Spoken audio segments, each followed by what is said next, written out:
So what's happening, people? It's me again, Courtney. MMA equals SCG. Check out the Facebook page, facebook.com/Courtney MMA. And go and like my page if you like it. If you don't worry. Subscribe here, and whatever else. Big shout out to DeMarcus Brown from pairofsixteens.net for hooking up with the t-shirt, the Made in Octagon t-shirt. I think this is US version. There is a Brazilian version as well. I think there is another version. I think it's a Mexican version as well. Very good. Check out Pair of 16s with a Z on the end of it, .net. More t-shirts like this. We've got some really good stuff on there. But I'll put the link in below anyway, but go and check it out, definitely. But yeah, I'm back for my UFC predictions. This time it's for UFC 143. Diaz versus Condit, which will take place on Saturday the 4th of February 2012 at the Mandalay Bay Event Center in Las Vegas. Originally, obviously, GSP was meant to fight Nick Diaz on this card. GSP got injured, had to pull out, so Carlos Condit stepped up and thought, you know what, I'll have a go. But anyway, it's a decent card. But anyway, I'll start at the bottom of the main card. First of all, we've got Ed Herman versus Clifford Starks. Ed Herman's got a 19-8 record. He's 6'2". He's got good wrestling, decent hands, surprising submissions as well. If you see his submission against Jason McDonald, where he was on his back and he slid to a triangle from the back, I think it was very good submission, surprising. He's Ultimate Fighter veteran. Yes, he was the one that moaned because T.O. didn't pick him. Why didn't you pick me, man? I'm the best. That just made me laugh. His last fight was a winning by a submission against Kyle Noak, and his last 5 fights have 3 wins and 2 losses. He's fighting Clifford Starks, who's 5'10". He's undefeated. He's got an 8-0 record. He fought in the UFC in October, I think it was. He replaced somebody and won by decision. Obviously, his last 5 fights have 5 wins. The odds for this fight provided by John Petit from MMArecap.com. You know what, you need to get on his by the numbers circulation list as well. It gives you all the odds and a breakdown of each fighter. Lots of other information there. Holler at him at Scream13 on Twitter if you want to get on that list. I'm telling you, it's very good. But this is where I'm taking all the odds from. The odds for this fight, Ed Herman is the favourite at minus 280, and Clifford Starks is at plus 220. I'm going to go with Ed Herman. I haven't seen Clifford Starks fight, but a lot of these guys, when they're undefeated, it's their first role in the UFC. You know, they come with that. I mean, Ed Herman's very experienced within the UFC. You know, I just think Ed Herman's going to do it. Probably by submission, probably some flying triangle or something, because he always comes out with some crazy stuff. Inverted heel hooks and whatever. So I'm picking Ed Herman to win that fight. Next on the card is Henan Barao. His name is Henan Pagado. Well, his surname is Barao. I'm not sure what that means in Portuguese. But he's fighting Scott Jorgensen. Henan Barao, I'll call him Barao. He's got a 27-1-0 record. He's 5'7". He's from the same team as Jose Aldo Nova Unao. I was pronouncing this all right before. So he's got decent Muay Thai. He's patient as well. In his last fight against Brad Pickett, Pickett was coming forward, pressuring him. He absorbed everything and used his footwork to move away, and then he pounced. When he did hit back, he was hitting hard. This guy hasn't lost since 2005, which was his debut fight. His last fight was a win against Brad Pickett by submission. His last 5 fights have 5 wins. This guy's got one ridiculous fight streak. He's got a 26 win fight streak. That's nuts, or something like that. Anyway, one of them includes a no contest as well, but that's mad. But he's fighting Scott Jorgensen, WEC veteran. He's got a 13-4 record. He's 5'6", very aggressive guy. Good wrestling, decent jiu-jitsu. He's got good hands as well. His last fight was a win by decision against, was it Jeff Curran? Yeah, I think it was Jeff Curran. His last 5 fights are 4 wins and 1 loss. The 1 loss came against Dominic Cruz, which was for the title. I think it was the last WEC fight, which is no bad thing. Odds for this fight? Oh, there's no odds.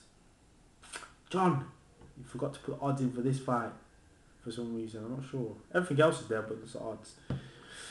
But I'd have to go with Barao as the favourite.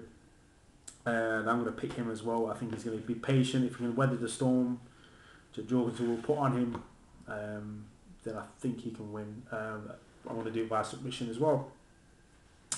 That's that fight. Next fight on the card is everyone's favourite fighter, everyone's little fraggle, Josh Koscheck versus Mike Pierce. Josh Koscheck, if you don't know about him already, he's got a 16-5 record. He's 5'10", got a blonde little afro going on. Josh Koscheck, wicked fighter, always improving, great takedowns. He's a all-American wrestler. Good cardio. He's got knockout power in those hands. Very fast and very, very agile. His last fight was a win against Matt Hughes. That was by KO. His last 5 fights are 4 wins and 1 loss. The 1 loss was against GSP. GSP jabbed his eyeball out. So his eye looked like this afterwards. That's what it looked like. But yeah, that's Josh Koscheck for you. But he's fighting Mike Pierce, who's got a 13-4 record. He's 5'8". Mike Pierce has got very heavy hands. He's another Division 1 wrestler. His only losses in the UFC have come to Johnny Hendricks and John Fitch. The fight against John Fitch, he put John Fitch in a world of trouble in the last round. World of trouble. His last fight was a decision win against John Bradley. His last 5 fights are 4 wins and 1 loss. The odds for this one is Josh Koscheck at -245 and Mike Pierce at +185.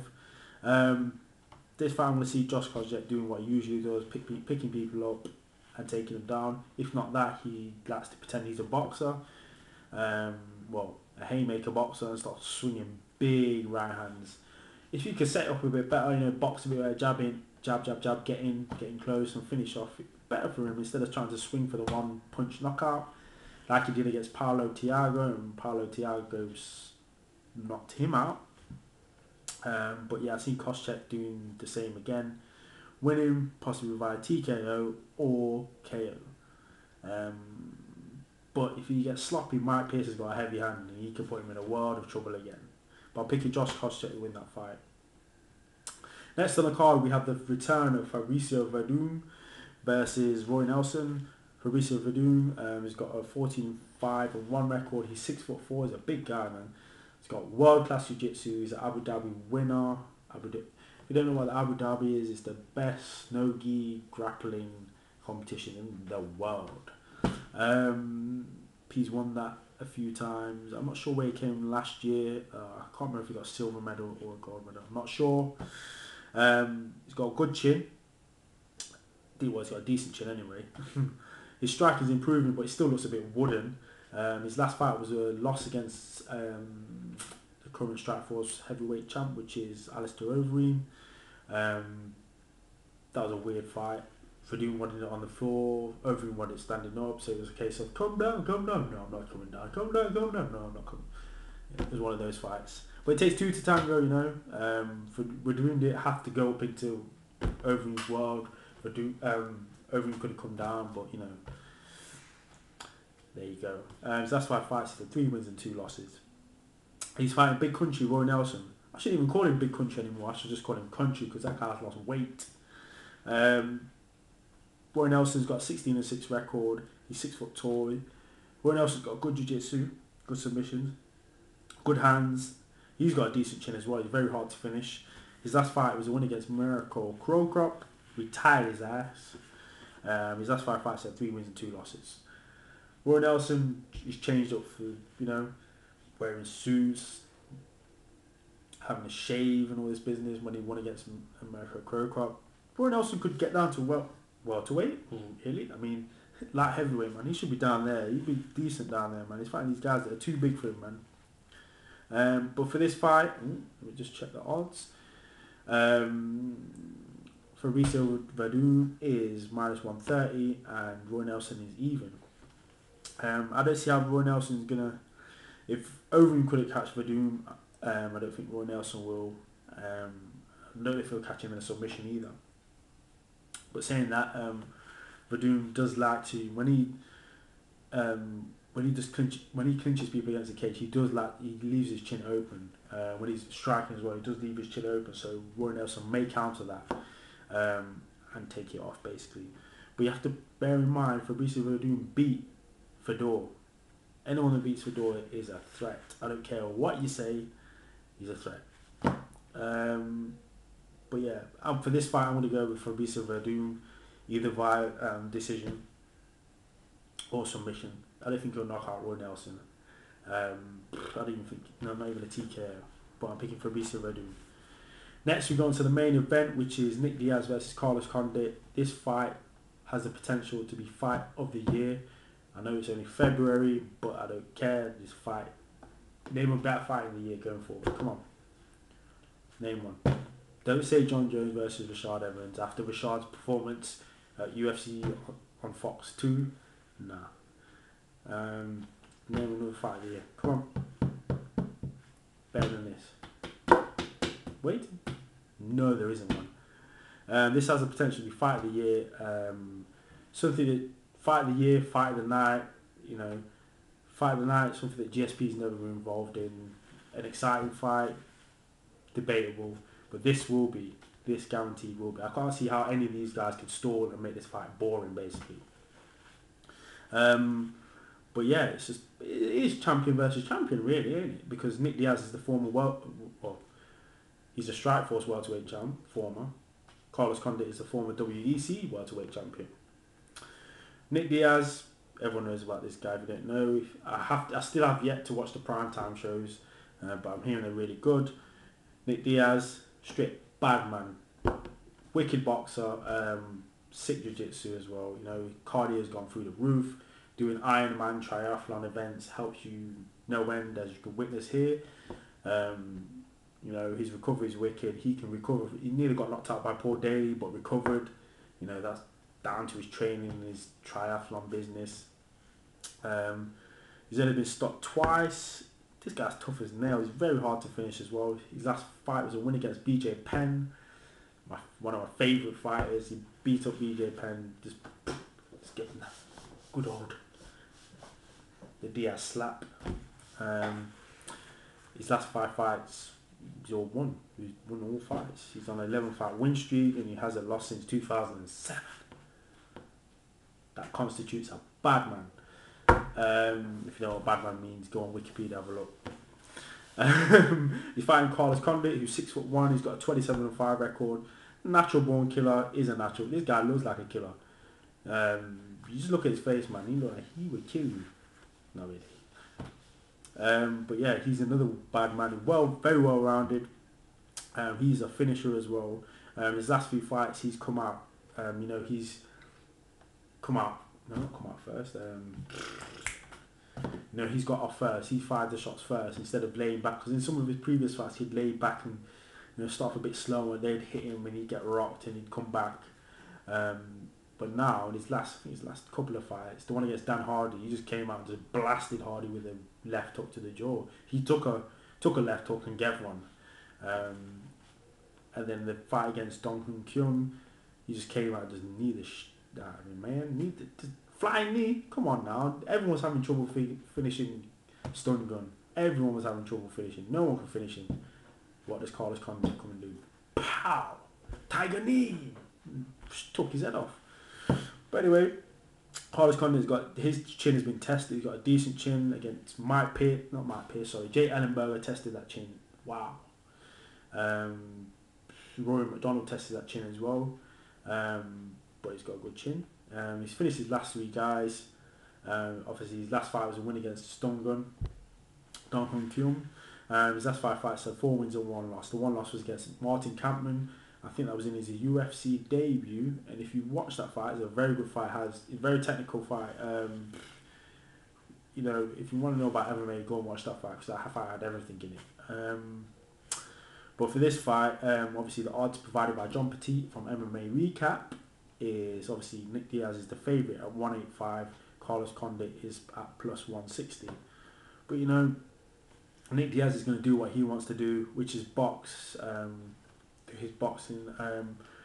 Carlos Condit a bit more well-rounded, so he uses punches and kicks, and that's why I think he may have an advantage, because obviously his kicks, he will be kicking a bit harder than, I think he kicks harder than Nick Diaz basically. But you never know. He may have a bit of, I don't know if he's got a bit, I think he's a bit taller, so he may have a reach on him slightly. So his leg will help, kicking will help. Cyborg kicked Nick Diaz's legs, that helped him out a lot. But you never know. But this fight, I'm going to go with, if Carlos Condit can kick and stay out of Nick Diaz's range with the punches, then I think he can do it. So I'm picking Carlos Condit. I'm going to go against the grain. I'm going to pick Carlos Condit because I think he's a bit more well-rounded in all the areas. Although Nick Diaz is wicked at his striking and wicked at his jits, I think Carlos Condit probably a bit more well-rounded in all areas. But I'm going to pick Carlos Condit to win via decision. If he finishes Nick Diaz, I'll be very, very, very surprised. But saying that, I do want to see GSP get beat down. Not beat down, I want to see him get beat down. You know how Chael Sonnen beat down Anderson Silva? I want the same to happen to GSP. There you go. But anyway, those are my predictions. I train at Leicester MMA, so check them out at leicestermma.co.uk. Go and check out tweetmma.co.uk, mmapundit.co.uk, and check out everything grappling based, from wrestling to Brazilian Jiu-Jitsu, judo, Mongolian bareback wrestling. Check out lapelchoke.com. Also check out the 6round.com as well. Grayson Doritas, go and check him out. Very good. I think he's got a podcast. He's got a podcast and he's got videos here on YouTube as well. I think it's Senior MMA. Go and look for that on here. And also don't forget DeMarcus Brown, pair of 16s. Hooked me up big time. But anyway, rate, comment, subscribe, and holler at me on Twitter as well, @Choku. But there you go, peace.